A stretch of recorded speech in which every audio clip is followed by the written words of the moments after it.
So Ben's got prior experience doing construction work for a company in Ames. He goes to Iowa State University.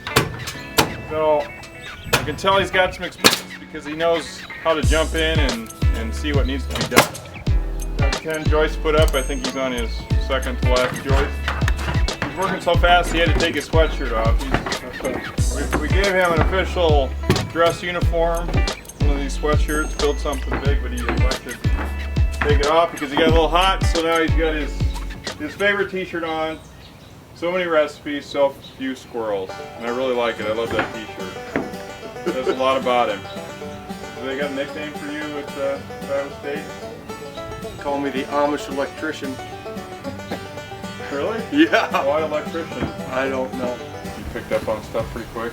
Yeah. I mean, guys that I worked with, they said that I was a pretty good worker.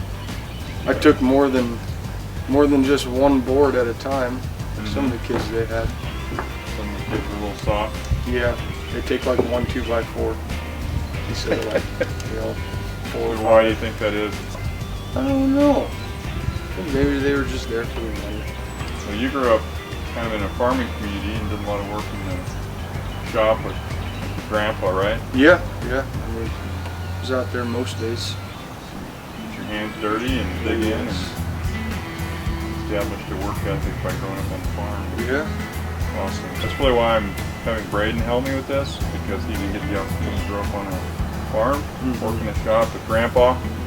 So I tried to capture the moment when he was in middle school, when he wasn't fully developed, and I think we did pretty good. Of course, if he would have grown up on the farm, it would have even been better, but we've seen a lot of progress in the last couple of years.